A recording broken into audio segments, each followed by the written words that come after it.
recently replaced by a new one. May I know the name of the current head of the LTO, Mr. President? Assistant Secretary Marcus Lacanilao, Your Honor, is the new head of the LTO. May we know, Mr. President, if the current LTO head has been trained in the transportation sector to merit replacement of Attorney Bigor Mendoza, the last one that I knew to be the head of the LTO.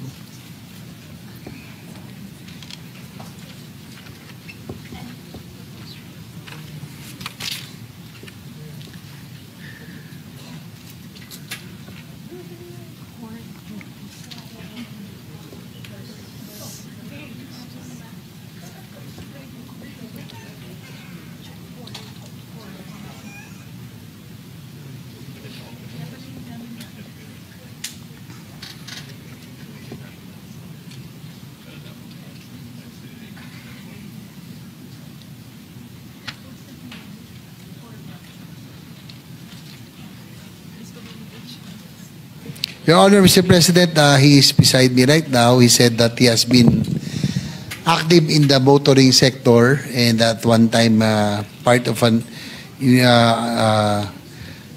one of the investigation in one of the issues in the LTO in 2008-2009. May we know, Mr. President, how active or to what extent he is so active in the motoring sector?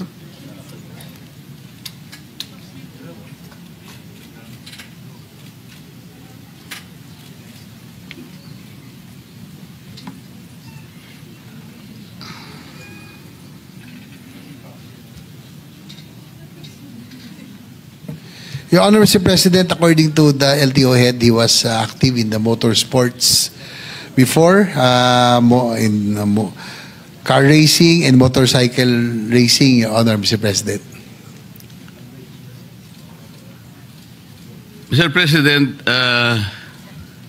pagka ikaw ba ay nasa car racing or anumang klaseng racing yan o horse racing halimbawa, does that qualify you automatically as head of the LTO?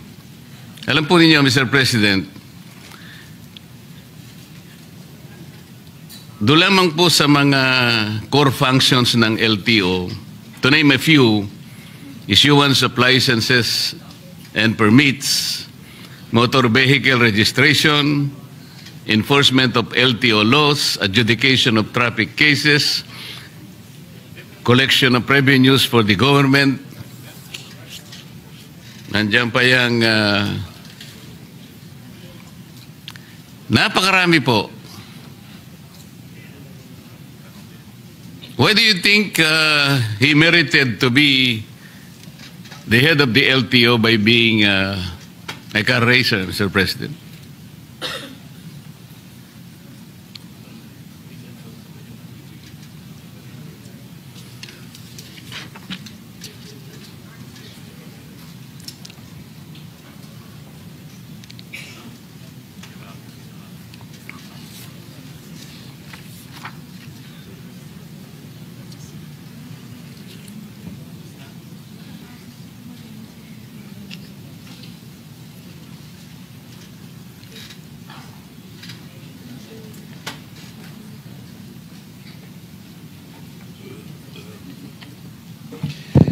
Your Honor, Mr. President, the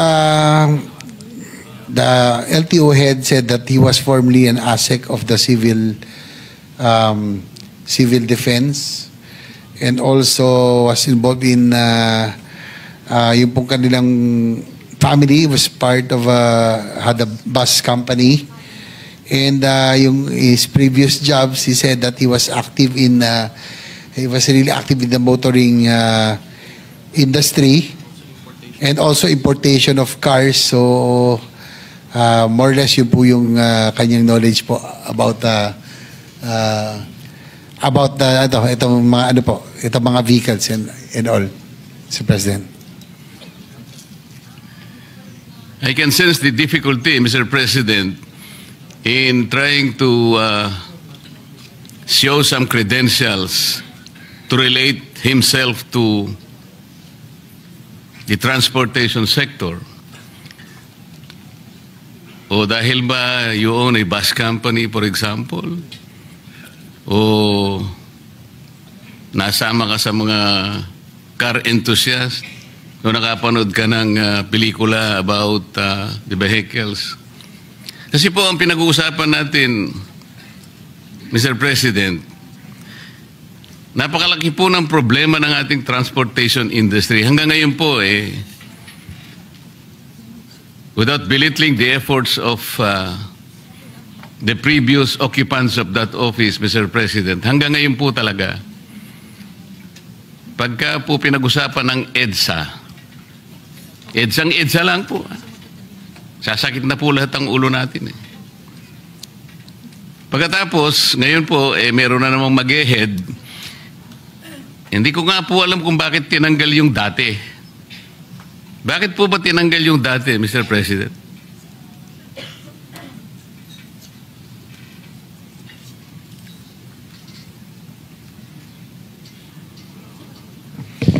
Your Honor, Mr. President, according to Secretary Lopez, they bow down to the wisdom of the President. No? There was sort of a rigodon within the DOTR family, yung pong LTO head dati.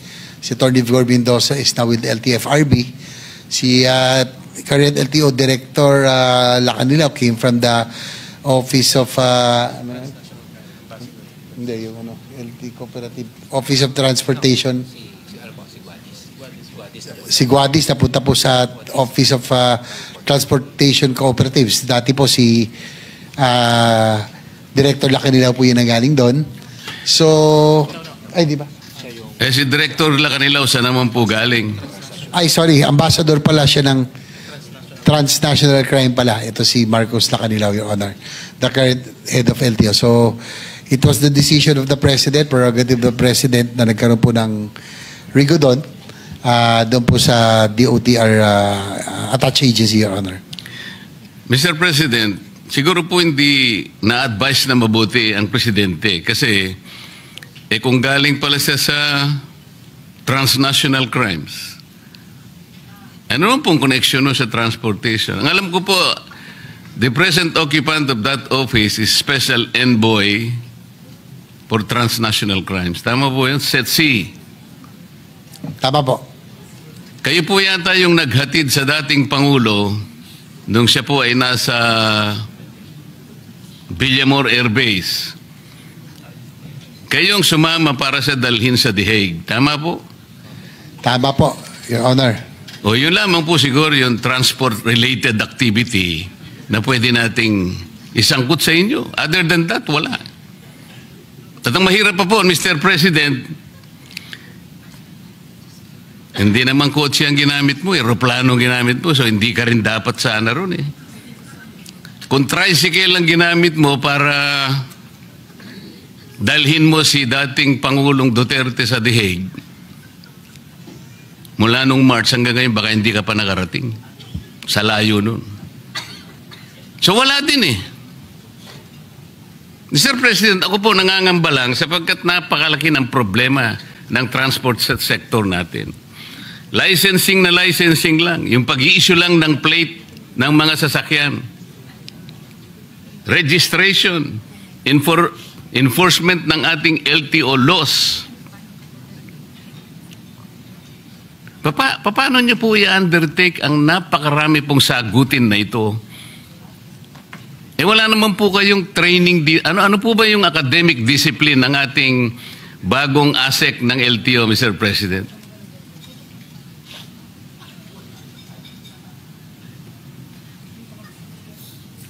Your Honor, Mr. President, according to our LTO Director, as additional credentials, he's a road safety advocate and he is a civil engineer by profession, Your Honor.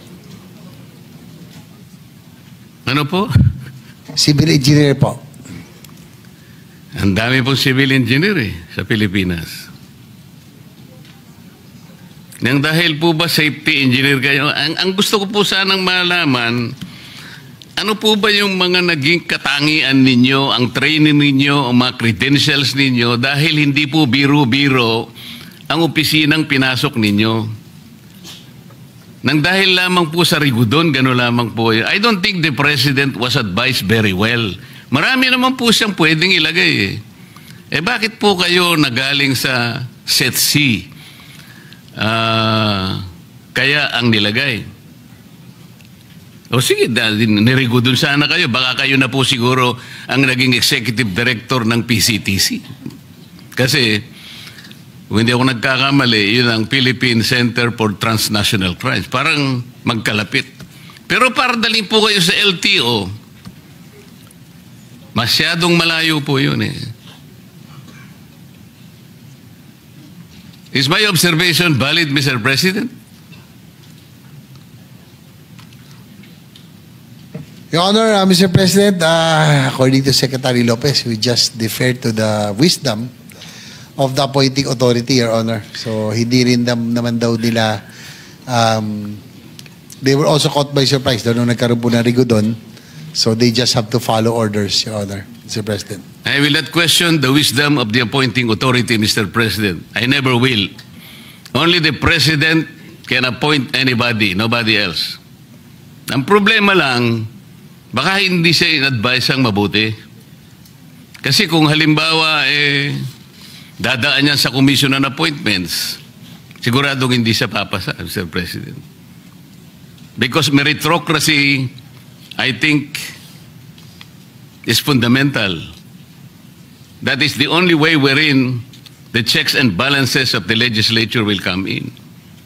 Without questioning the appointing authority, but we can assess the competence, the merit and fitness of the appointee.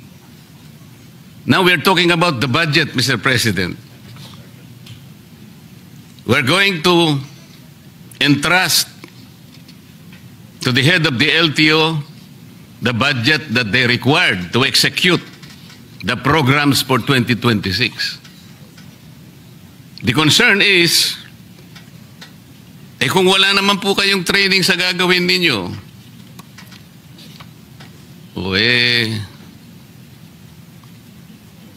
baka po, may papangako po ba ninyo ng budget na ibibigay sa inyo ay talagang magagastos doon sa kanyang dapat nakapuntahan, considering na hindi naman po kayo talaga nakaakma doon sa posisyon na dapat sana ay naibigay doon sa talagang karapat-dapat, Mr. President. Well, Your Honor, Mr. President, according to Secretary Lopez, since the LTO will be directly under the OSEC, they will really monitor and make sure that they will function and the reforms that need to be instituted will be done. So yan po ang commitment ng Secretary Lopez natin. In fact, meron nga akong ditong side. Meron din pong appointee ron na hindi ako pabor no, na political appointee. Na we should appoint people who have the technical skills and know-how and knowledge para hindi masayang. Not political appointees. I'm talking about the PNR chairman who was recently appointed. Sayang po ang ating pong PNR. Yan po ang advocacy natin, railway system. Nag-appoint po ng isang dati naming konsihal na who had a lackluster record kahit bilang konsihal. Kaya nga, minsan nasasayang, minsan nakakapagtaka rin. Ako rin, Mr. Chair, nagtataka rin ho ako minsan. Nangihinayang po ako sa posisyon. We should be appointing people who have that capability and knowledge in position para hindi ho nasasayang. Salamat po sa sagot. Ako naniniwala talaga ako na yung meritocracy, yung merit po talaga, importante rin yun. Halimbawa po ako, na-appoint ako na secretary ng DOH. Hindi ko po tatanggapin dahil hindi naman ako doktor Kung magicero po siguro, tatanggapin ko. Magic lang naman yun Ang ibig ko po sabihin, Mr. President, nang dahil ba kayo po ay inihatid nyo ang Pangulong Duterte sa The Hague? Ito po bang kabayaran, Mr. President? Ito po ba'y premyo? Kasi kailangan nating ma-disabuse po ang pagdududa ng mga kababayan natin. Hindi naman po kayo ang dapat na maghatid sa kanya ron Tama po, Mr. President?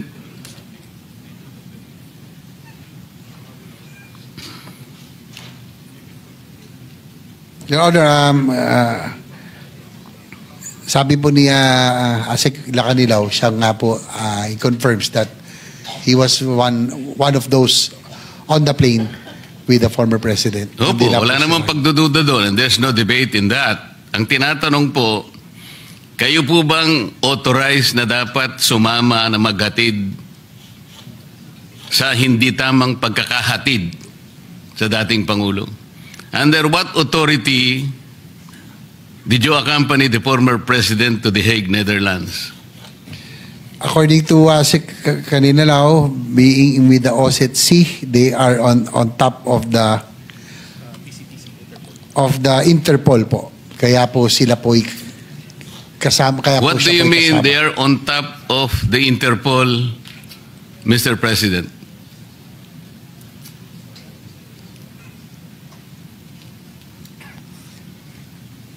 Does he mean, Mr. President, he is the local counterpart of the Interpol in the Philippines?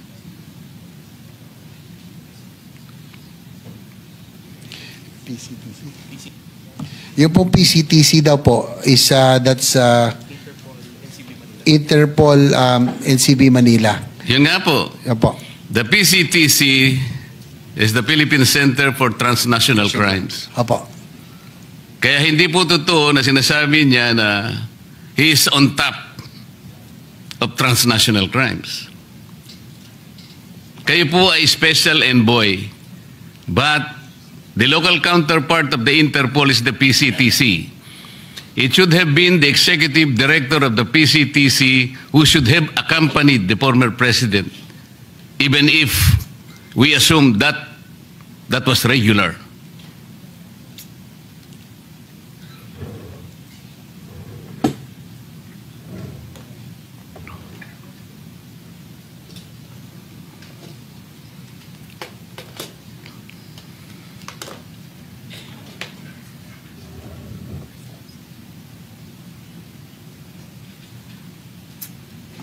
According to Asik Lacanilaw, that meron po daw siyang dokumento that he was well documented for him to be able to accompany the former president to The Hague, being the head of OSCE.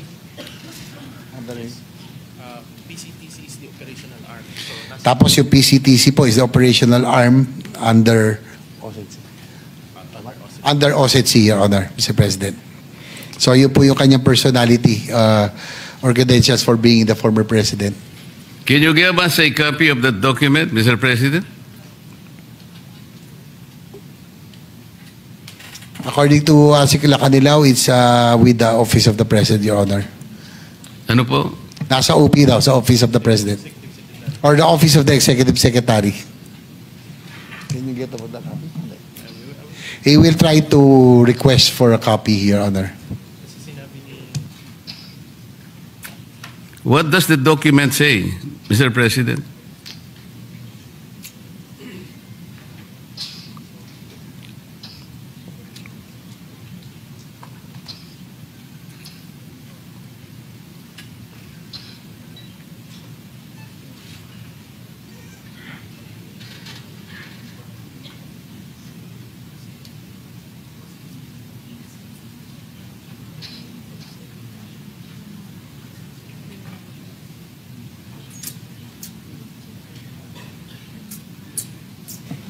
According to Asik Lacanilaw, he doesn't know exactly the contents of the document, but he was just informed that there was a document that designated or allowed him to accompany the former president, Your Honor, being OSCE.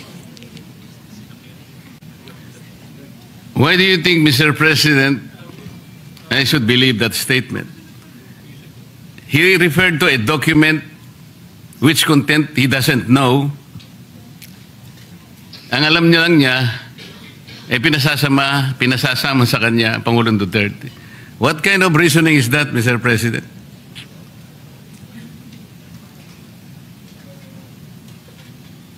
Sabihin nyo na yung totoo para matapos na ako. Kasi sandali lang naman sana ako eh. Kung hindi lang paligoy-ligoy kayo, tapos na ako eh.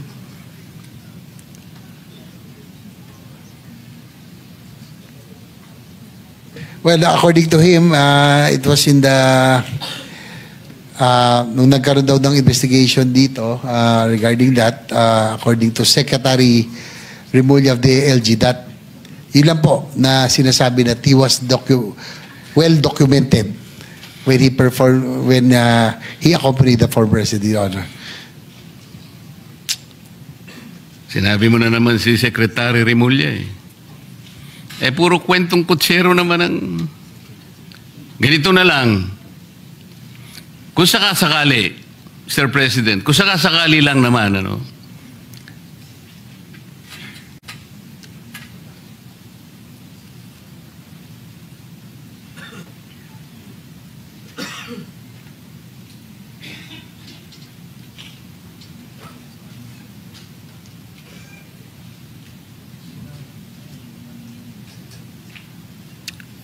ito po kasi, tama naman yung aking suspecha, Mr. President. There was already an admission on the part of Ambassador Lacanilao then nung nag-hearing ang isang committee in the Senate on the arrest of FPRRD, na nag-volunteer ka lang eh. Because there is no available official of PCTC o walang personnel, kaya ikaw ang nag-volunteer. There is a transcript to this effect that you just volunteered. So there is no document.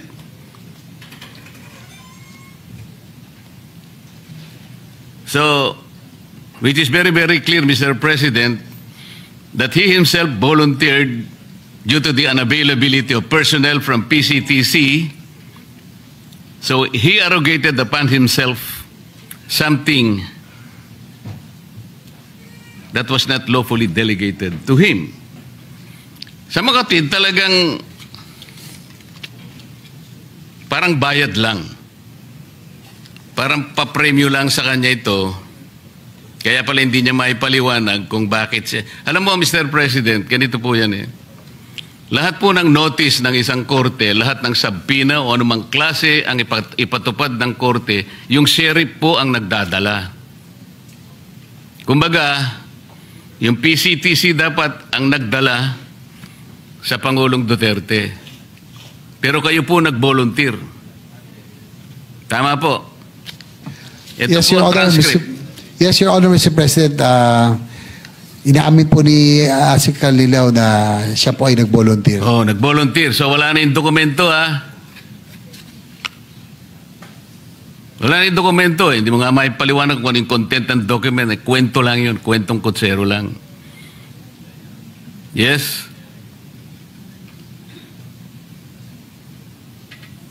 Well, sabi po kasi niya, yun daw yung nabanggit nung sa Senate hearing na he was documented.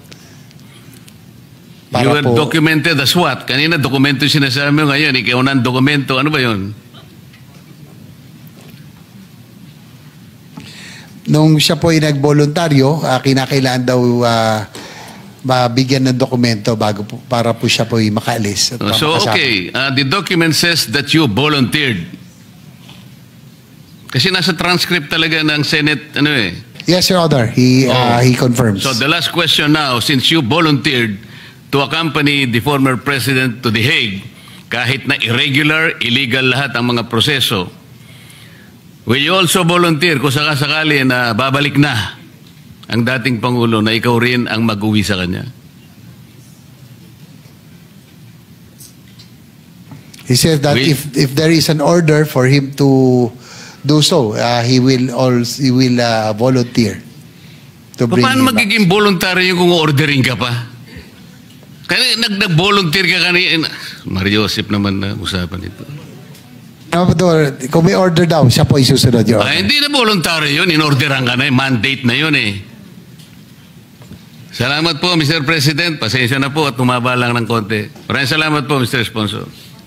Thank you rin po. Right. Majority Leader. Thank you, Mr. President. With the permission of Senator Lauren, is it all right if he has only one question, Senator? Yeah. By age. Mr. Age before beauty. Mr. President, may we recognize for a few questions our Senate President Pro Temp, with the permission, of course, of Senator